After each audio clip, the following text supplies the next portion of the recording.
امریکہ کا یوکرین کے لیے $50 کروڑ کے نئے فوجی پیکج کا اعلان۔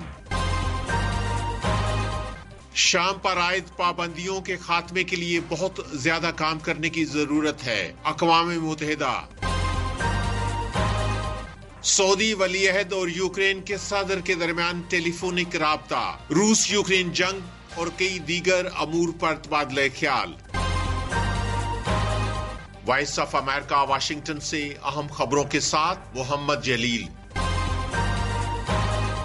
امریکہ کے وزیر دفاع لارڈ آسٹن نے جمعرات کو جرمنی میں ایک اجلاس کے دوران یوکرین کے لیے $50 کروڑ کے نئے فوجی امدادی پیکج کا اعلان کیا ہے۔ آسٹن نے کہا کہ اس امدادی پیکج میں یوکرین کی فضائی دفاع کے لیے اضافی میزائل، گولہ بارود اور زمین سے زمین پر مار کرنے والا مزید اسلحہ اور یوکرین کے F-16 طیاروں کے لیے آلات بھی شامل ہیں۔ یوکرین کے اتحادی ممالک کے اجلاس کے آغاز پر امریکی وزیر دفاع نے کہا کہ یوکرین کی روسی افواج کے خلاف جنگ ہم سب کے لیے اہم ہے۔ یوکرین کے اتحادی ممالک کا یہ اجلاس جرمنی میں امریکی ایئر بیس پر ہو رہا ہے، جس میں روس کے حملوں کو روکنے کے لیے مزید امداد کا معاملہ زیر بحث آئے گا۔ صدر بائیڈن کی صدارت کی مدت ختم ہونے سے پہلے یہ آخری اجلاس ہے۔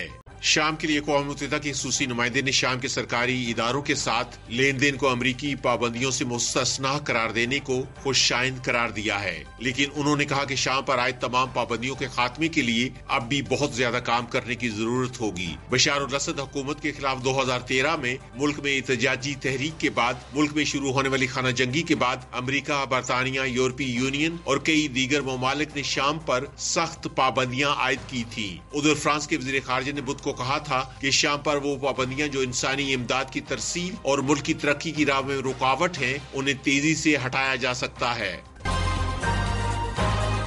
سعودی عرب کے ولی عہد شہزادہ محمد بن سلمان اور یوکرین کے صدر ولادیمیر زیلنسکی کے مابین ٹیلی فونک رابطہ ہوا ہے، جس میں علاقائی اور بین الاقوامی امور سمیت روس یوکرین جنگ کے حل کے لیے ہونے والی کوششوں پر بھی تبادلہ خیال کیا گیا ہے۔ سعودی عرب کی سرکاری نیوز ایجنسی کے مطابق دونوں رہنماؤں کے درمیان ہونے والی بات چیت میں یوکرین اور سعودی عرب کے تعلقات اور کئی اہم دیگر امور پر بھی بات چیت ہوئی ہے۔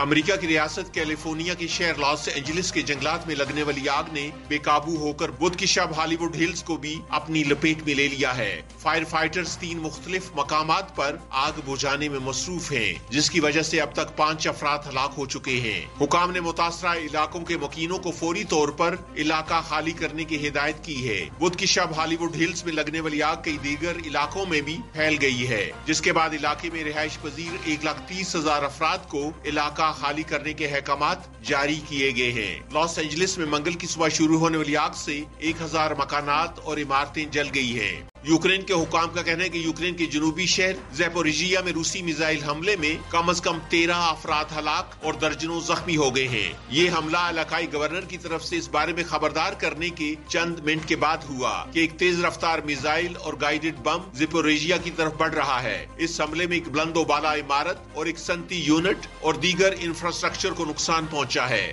مقامی حکام کا کہنا ہے کہ روسی فوج نے ایک رہائشی علاقے کو نشانہ بنانے کے لیے 2 گائیڈڈ بموں کا استعمال کیا ہے۔ ادھر یوکرین کے صدر ولادیمیر زیلنسکی نے کہا ہے کہ کسی شہر پر فضائی بمباری سے زیادہ ظالمانہ کوئی بات نہیں ہو سکتی۔ زیلنسکی نے مغربی اتحادیوں پر زور دیا کہ وہ ایسے حملے روکنے کے لیے روس پر دباؤ بڑھائیں۔